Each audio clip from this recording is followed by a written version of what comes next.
stay. So here we're gonna try and trace this so let's get started. So first off we're gonna start here in main. So call the first add node. So kana mo lang to 3 sa condition is if head is equals to null. So kana siya condition is head is equals to null is true. Why? Set mo siya as set man ang 3, set mo siya daan nga head is equals head and tail is equals to null, diba? Therefore true na siya, and then execute niya kaninga block of code na dira.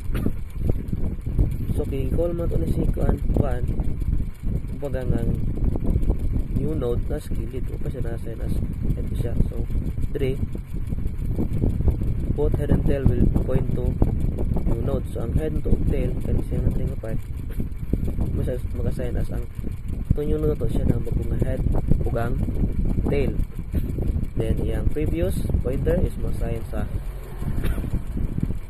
null and mo-assign point sa null, and yung tail po is mo-point po siya sa null. And then sunod po sila 3 call na itong ikaduha nga add node.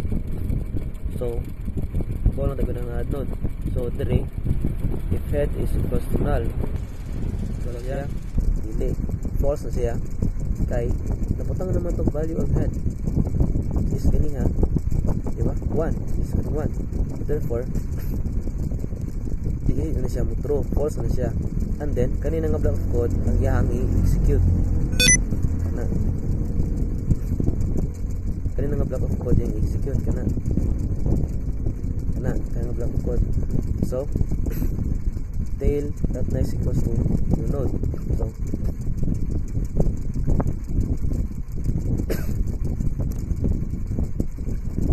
ang tail is mo point yang next sa node. So yang double link list has this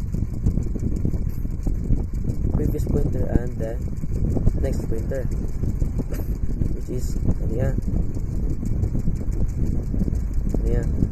kana muna siya next then siya mo ang previous. Sunod so new node naka-point na. Sunod 3 siya muna siya gamit para mag-point. Okay, part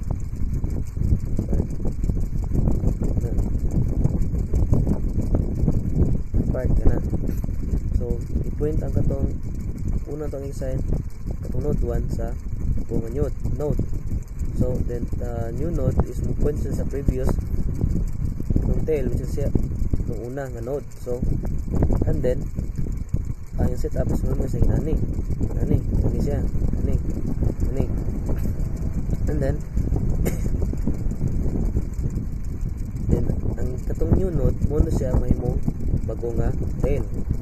So then tail that next is equals to null. So mo point ang pointer sa next nga pointer sa tail sa null. Sunod is 3 para to 3. So head na to is na may value din siya kailangan mga 3 ay din niya kailangan kaning read arin siya dito direct arin siya kaning graph. So itong tail next is equals to new node. So 2 naman to itong tail point siya yung pointer ato sa new node yung next yung pointer. So ang new node previous is point to siya sa tail sa current tail, and then katong 3 nga value itong new node to is value nga 3 is siya na mahimong bago nga tail, siya na yung nga tail. And then repeat the process until mahuman siya stream ta ganiha 4 5, diba? Makuha niya ang whole nga list sa whole nga list. So sunod proceed ano ta okay. Ang node current is equals to head. So kaning i-assign as ang current is equals to head. So if head is equals to null, yung sunod proceed ring condition. If head is equals to null, then siya kani i-print kana i-print kana but kay head is na may value siya equals to null, so instead kani yung i-print ni kito nga block. So that's why ni gran nata na and then proceed. That is a while current is not equal to null, which is true. Why? Katong current nga value is a head mo, diba? Which is 1. So this equals to null. So print niya ang value sa node 1, which is 1. Therefore natay gran natay 1 natay 1 sunod is natin next. So musunod siya, proceed siya sunod yun, no? Na node, di ba? So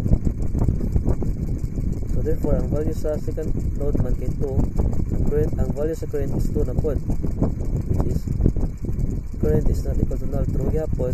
Then siya same process, so that's why natin 2, and then magin pa ito space kanya pag print ito sa 1 sa space, that's why print. Okay, natay ang sunod is node 3 na pod. Okay, namit na next magyapon same process.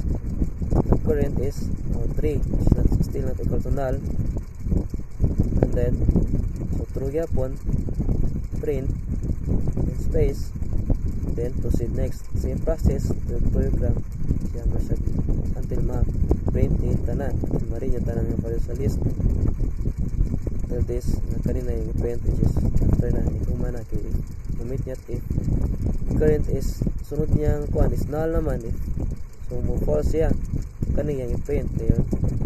Yeah, that's why natay nani nga output. So yeah, that's all.